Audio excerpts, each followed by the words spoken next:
Dakota Fanning as a Star Trek fan. That sounded far-fetched until I saw the film.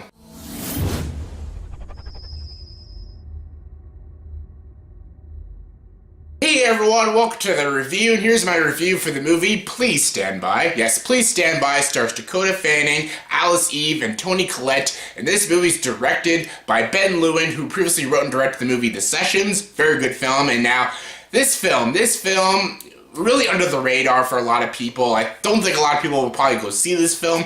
It's on demand, but I think it went to a few select theaters, and yeah, I think we have yet again another fantastic January film. Yes, Paddington 2 is not the only great January film. This is a fantastic movie. And yes, I think I'm going to be in the minority when it comes to this film, because this film has such mixed reviews. It is at a 60% as of now on Rotten Tomatoes. It might go up, might go down.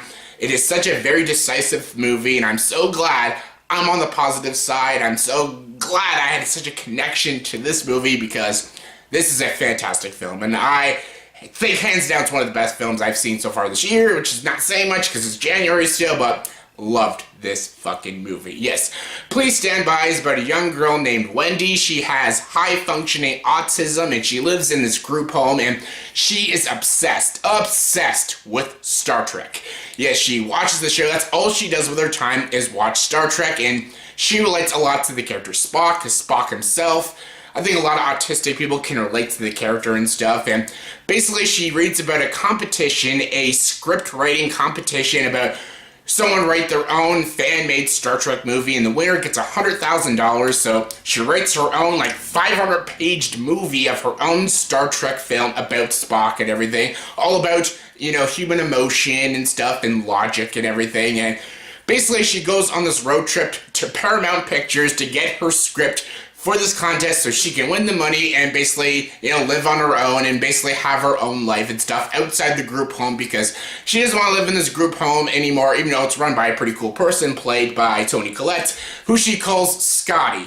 That's pretty funny, right? And together with her dog Pete, she goes on this amazing road trip with this very heartfelt, dramatic, comedic film. And yes, I know they just did this years ago with a Star Wars movie called Fanboys, but that was more of a wacky comedy, and technically speaking, that movie wasn't great. I have a soft spot. I have a soft spot for Fanboys.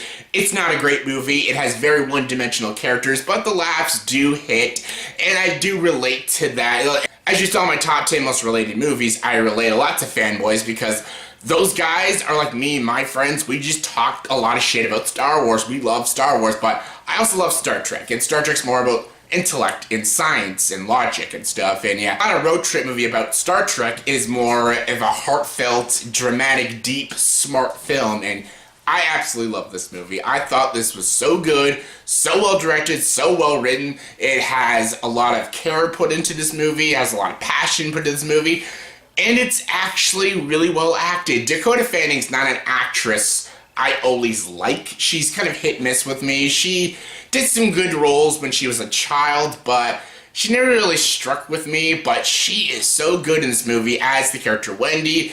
I actually did feel like she had a form of autism in this movie, and her love for Star Trek was just so believable. She felt like a genuinely real Star Trek fan. It was just so great watching her in this film as this really cool Star Trek fan. I felt so much sympathy for her character, and I'm proud to say this is one of the best performances Dakota Fanning has given. She is so great. Toni Collette, when is Toni Collette not great in a movie? She's fantastic in this movie as the character Scotty.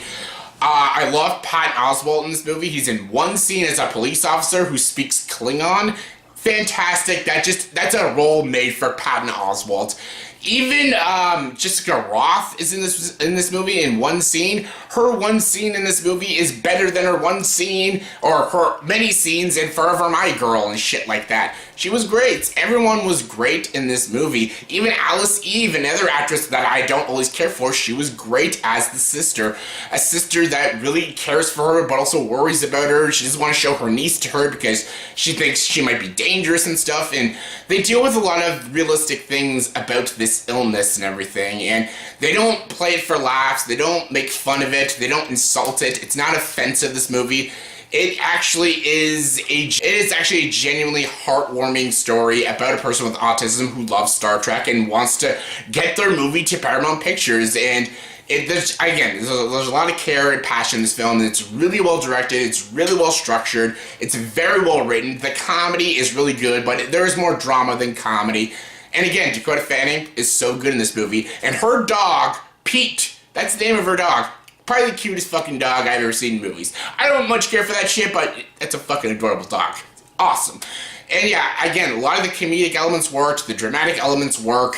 If I had to pick flaws, it's not original, and it's, well, I was gonna say it's predictable, but the ending isn't that predictable. They don't go for the straight happy ending for the movie. It's happy, but it's not like an ending that you expect. It's not too predictable. Most of the movie's predictable, but I wouldn't say the ending is too predictable.